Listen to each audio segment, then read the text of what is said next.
Hello once again, everybody, and welcome to Hurricane Game Day, presented by Williamson Automotive. Joe Zagacki alongside University of Miami women's basketball coach Katie Meyer. And the Hurricanes are off to a great start this year in women's basketball. Coach, you once again a very challenging non-conference schedule, and your team has been up to it. Yeah, I'm a little bit surprised, honestly, to be sitting where we are. If you'd have told me that we would just lose our first game of the year and then go on this streak, that wasn't the intention. We did not intend. We really thought we'd take 3 or 4 non-conference losses at this point.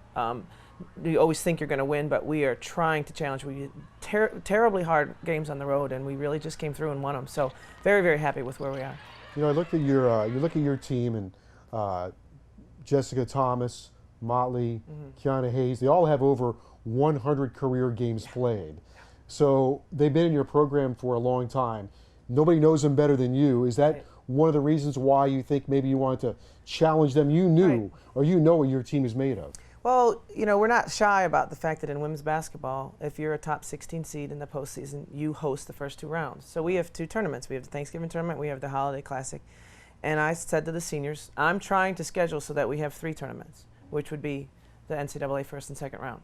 That's what I told them about it in the spring when we were putting the schedule together, and I remind them about it. And they've really taken care of business. And we've had a lot of adversity, and we're still just hanging in there. And those 3 have worn whatever hat is required. If we need Key to rebound, she's just been rebounding. If Jessica needs to play defense and not worry about her shot, she's been doing it. If Motley needs to share the ball because she's getting double teamed, she's doing it. So they're taking care of it because they know the big picture of what we're shooting for this year. What have you learned about your team so far in this part of the non-conference? That we can win slow, we can win fast. We can win a game in the 60s, we can win a game in the 90s. We can win on opponents' courts, on their own home courts, and that's been amazing. The bad thing I've learned sometimes is I'm trying to use this depth as just a security blanket. We are really, this isn't, you know, we've had more couple of player talents, but this entire roster is my most talented roster. I mean, from top to bottom, there are easily 10 people that could be starting right now. So what? Only 5 play. So do you use your depth in the right way, or does it just discombobulate your team? And that's what we've been working through on some of these tough games. But like at the end of Ohio State, Erica fouls out, and then Mesa Hoff has been hampered with an ankle injury, and she hadn't played for 7 or 8 minutes. She didn't play the whole 3rd and 4th quarter. And so in overtime, I say, Mace, can you go? And she says, sure. She comes in and hits a big shot, and you're just like, wow, that makes this team kind of special, that people will just say, well, what do you need? And I'll step up and do it. So that's what I'm learning. We're going to talk more about that Ohio State game coming up in our next segment. But before we go to break, when we last saw your team, you were playing in front of 4,100 elementary school kids. What a great morning that was. For, I think, everybody, for the school kids, the county, and for your players. Just, there are moments, and you've been with me, where I've walked out and you know, had a team that was at the bottom of the conference and not a ton of support and in the stands, and just kind of had my loyal people and felt very lonely and just, are we ever going to get it done at Miami? And to then fast forward to that moment, I could tear up right now. I walked out, and during the national anthem, the tears started rolling down my cheek, because it was just, for everything you're trying to do, or everything you want from your program, what you want your players to be role models. And they had sections of just their name, like schools adopted a player, and they had their name, and they had the Dutch girls and the Danish and the Belgians, and I mean, it was just awesome. But it took a ton of work, and not by me, you know. And that's what was so humbling, is that the marketing department and the administration are so committed to this. And then my players, I mean, you couldn't be in a bad mood. I mean, you had to have fun. You had to have a blast in that game. And so it was a gift to the players, too, who I love, and I want that for them. And I want more of that for them, because they play extremely well when there's a lot of eyes on them. Canes are off to an 8-1 start. We'll talk more with the University of Miami head coach Katie Meyer as we continue right here on Hurricane Game Day.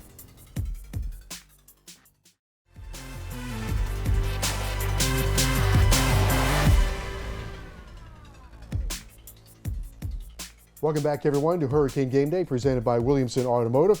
Joe Zagacki with University of Miami women's basketball coach Katie Meyer. Hurricanes off to an 8-1 start, and you've had some great games so far in this non-conference. You went to St. John's, you went to Ohio State. We touched on that just a little bit, but how about those road victories? You know, we always say that road wins count double. That's our thing in our program. I told the players before the Ohio State game, if you want to be significant, it was there were only 2 nationally ranked games that night, and we were one of them, where both teams were ranked. So a lot of eyes were on that game. If you want to be significant, I mean, respected, you got to go win on someone's court. You got to beat ranked opponents on the road, not just opponents and names, but ranked. And Ohio State is a very talented team. And it was just a track meet of a game. So we just basically outlasted them. Miami and Ohio State had some history in the past with the end of the game. And so here you are at Ohio State. Right. Shot goes in for them. Mm-hmm. You've got a 3-point lead. Right. The scoreboard says you have a 2-point lead. Mm-hmm. Everybody thinks they've won the game except you and their coach. Right. It was really crazy. And then I watched the TV replay, and because the TV had it right, that wasn't drama. So I'm sure our fans didn't understand what the emotions that the team went through. But Motley's on the line. We're up 1. She calmly sinks 2 free throws, and there's 2.6 seconds left. So they do a full court play, and they kick it wide, and we didn't want to foul to go. I mean, the worst thing that would happen was overtime, and that's what we didn't have any timeouts left. That's what was being communicated. Like, just don't foul a 3-point shot, you know. Worst thing will happen. And they hit an incredible shot. So their stadium goes absolutely crazy. I said, well, that was a nice shot, but my God, overtime. And I look over at my players, and they looked up at the scoreboard, and then I looked at the scoreboard, and I said, oh, geez. Like, they had us down 1. They had a game over. And the refs were calling the game, but they were going to the monitor, but they were calling the game. And if they walk out of the stadium, I don't think you can undo that. So I had to fight a security guard to get to the refs. And the refs thought I was just arguing whether the shot was good. And I saw it. It was clearly good. It was clearly off before the buzzer. I just didn't want the refs to leave, and that was all that was in my head. And then when I turned to my team, and they were so devastated, and I said, guys, it's overtime. And they were like, what? And so it gave us a lift. But there was a lot of confusion and mayhem at the end of that game. Yeah, the security guard was not Terry Porter. You have a nice championship trophy here from the Thanksgiving tournament. Right. You have another holiday tournament coming up. Let's talk about that a little bit. Some of the teams coming in. Right. So we'll have Coppin State to start, and then we'll play, how it spells out, either East Tennessee or State or Maine. And Coppin's a little down this year, but East Tennessee State and Maine are really tough. They're an ACC prep type game. No one schedules East Tennessee State, and no one schedules Maine in a non-conference, because they're going to win their conferences. They're used to winning 20 games a year. They're coached very, very well. So we wanted to have that kind of just different styles right before we went into ACC. There's a couple new coaches in the ACC, and we got to figure out what we need to do to get ready for the season. All right, the holiday tournament is coming up next week. And wish you the best of luck. It's going to be at the Watsco Center right here on campus of the University of Miami. Yep, and come and check us out. All right, great start for the University of Miami. Speaking of that Ohio State victory, let's take a look back at that dramatic win for the Hurricanes. Brought to you by UHealth Sports Medicine, and UHealth will get you back in the game. 40 minutes. Lock in for 40 minutes. I don't know about y'all, but that's why we came here. To be the Davids and knock out the Goliath. To be the underdogs and knock out the Giants. Or even to be Miami and make winning part of our everyday culture. So don't you get off this bus unless you plan on winning.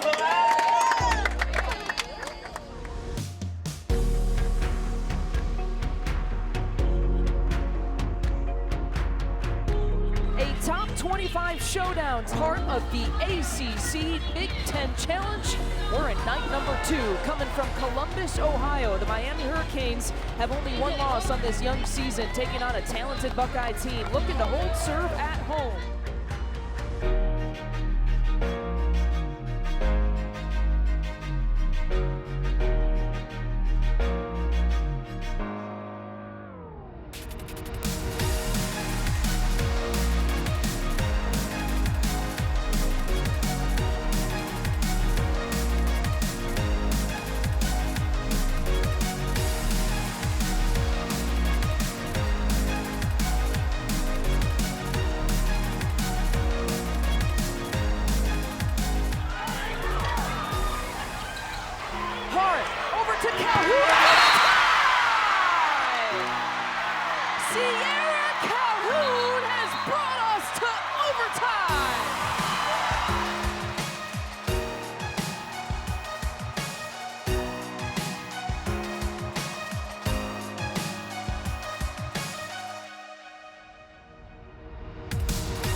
a big win on the road and the first top 25 win of this season for Katie Meyer and the Miami Hurricanes.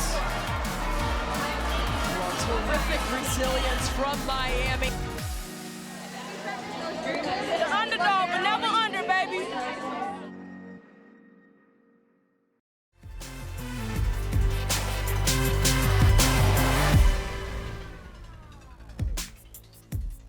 Welcome back, everyone, to Hurricane Game Day, presented by Williamson Automotive. We now move on to University of Miami men's basketball, joined by Hurricanes head coach Jim Larrañaga. Coach L, been an interesting non-conference season so far. What have you learned about your squad? Well, there was a lot to learn, Joe, with so many newcomers. We have 4 freshmen, all who are playing nice roles for our program right now, and only 5 returning players, 2 of whom were our sophomores now, Abuka Zundu, who played very sparingly last year, and Anthony Lawrence, who was a key sub on last year's run to the Sweet 16, with 3 true veteran players in Jaquan Newton, Davon Reed, and Kamari Murphy. Those guys have done a terrific job, especially at the defensive end of the floor. But offensively, we're still a work in progress. We're trying to figure things out. It's been interesting because you mentioned the new players, and they're molding in with guys like Jaquan Newton and Kamari Murphy and Davon Reed. Jaquan is logging a lot of minutes for you. How is he responding? Yeah, Jaquan's role is very different than it has been in his first 2 years. Last year, Dick Vitale of ESPN called him the best 6-man in college basketball. But now, instead of being a combo guard who plays some point and some 2, he's now a full-time point guard, playing well into 30s, at 35, 38 minutes a game. And he's our leading scorer, leader in assists, and doing a very, very good job. He needs to expand his game a little bit so he can incorporate more players into his own game, meaning we need him to get even more assists than he's getting already. We had a game against South Carolina State during the non-conference, and Bruce Brown, your freshman, got a triple-double, only the second in the history of the University of Miami. And then you look at the names in the ACC who have been able to accomplish that. Oh, well, just Ralph Sampson, Gene Banks, guys like that. Tim Duncan. Tim Duncan. Yeah, Bruce Brown has been a delight to coach. The guys on the team love him. The coaches love him. I think the fans love him. He plays with such energy and passion, and he's everywhere. He scored 11 points, had 11 rebounds, and 10 assists the other day against South Carolina State. And I'm not sure how many of those great ACC players ever did it as freshmen. He's doing it in his first year, in his first 10 games. So tremendous accomplishment by Bruce, and hopefully he can continue to improve. One of the interesting parts of the non-conference season was you went off campus down the road, and the kids played at the American Airlines Arena. And a good win against Wofford. A couple of things about that. One is they played in an NBA arena, and 2, right before tip-off, the players went over and saw Pat Riley and Mickey Harrison and shook their hands. I thought that was very, very nice. Yeah, in fact, Pat Riley texted me afterwards and said that he thought it showed an awful lot of respect for he and Mickey and how appreciative he was of that gesture.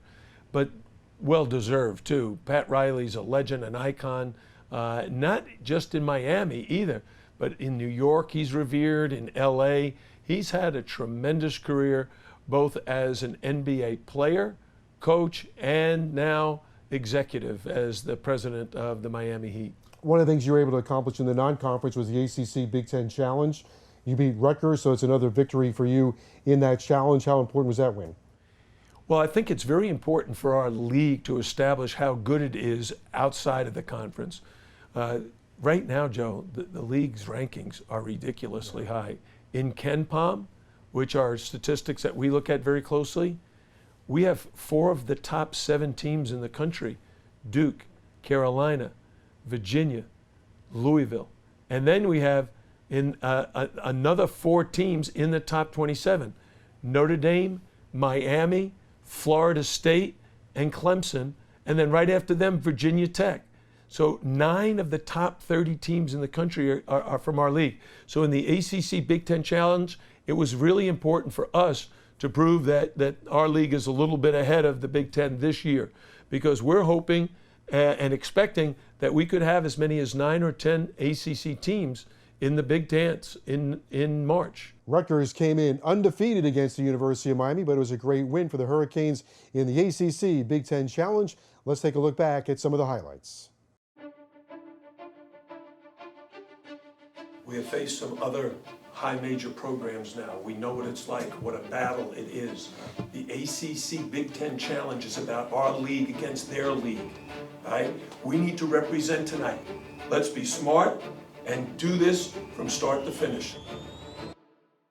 ACC-Big Ten Challenge, and away we go. Reed behind a double screen, fires good, a three-pointer, straight on. Reed buries the three, 8-2. Zuna with a big block shot. Bruce Brown with a powerful drive, finishing through contact and one.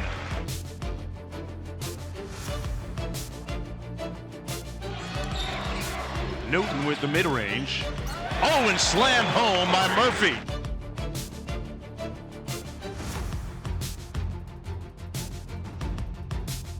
Lawrence Hill taking to the baseline and slam it home.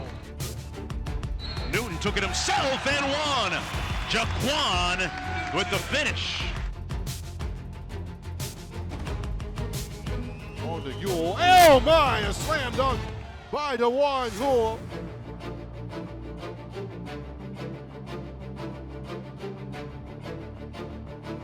Davon Reed as he finds himself to the rim. And one, Davon Reed.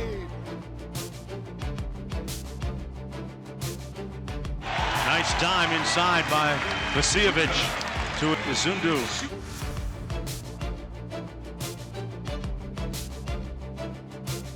Feels good, do it, just like DeJuan Ewell, flying through the air. Enjoyed tonight's victory. We did our share, our part for the ACC to win the Big Ten Challenge. Hands in. 1, 2, 3, go.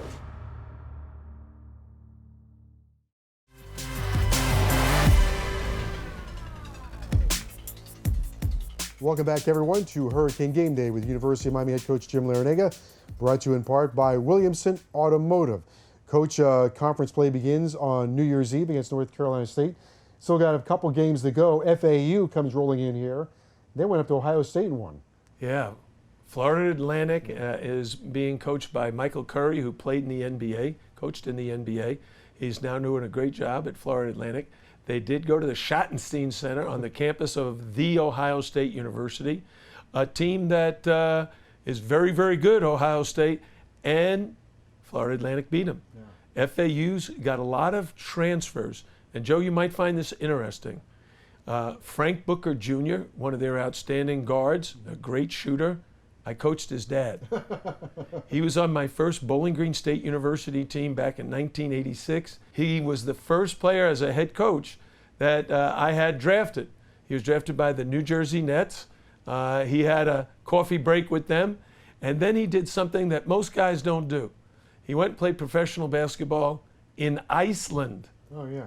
And I called over there to speak to Frank while he was there. And the person who answered the phone, I said, hey, this is a coach from Bowling Green. I'm looking for Frank Booker. Do you know who Frank Booker is? And they said, are you kidding me? Frank Booker is a legend here in Iceland. He was averaging like 45 points a game. And his son now is an outstanding player who originally signed with Oklahoma and then transferred to FAU. They have a 7-footer who signed with Auburn, transferred to FAU. They signed a guard, or they got a transfer from Clemson, who's now at FAU. So their starting lineup is really like a high major team. Right. They've got big guys. They've got a 7-foot center, a 6'10" center, 6'8" power forward. They're very big, very talented, and they're going to be a handful for us on Friday night. Good start for you so far. Best of luck against FAU on Friday night at the Watsco Center. Thanks, Joe. All right, that's University of Miami head coach Jim Larrañaga. And for Katie Meyer, I'm Joe Zagacki. We'll see you next time right here on Hurricane Game Day. So long, everyone.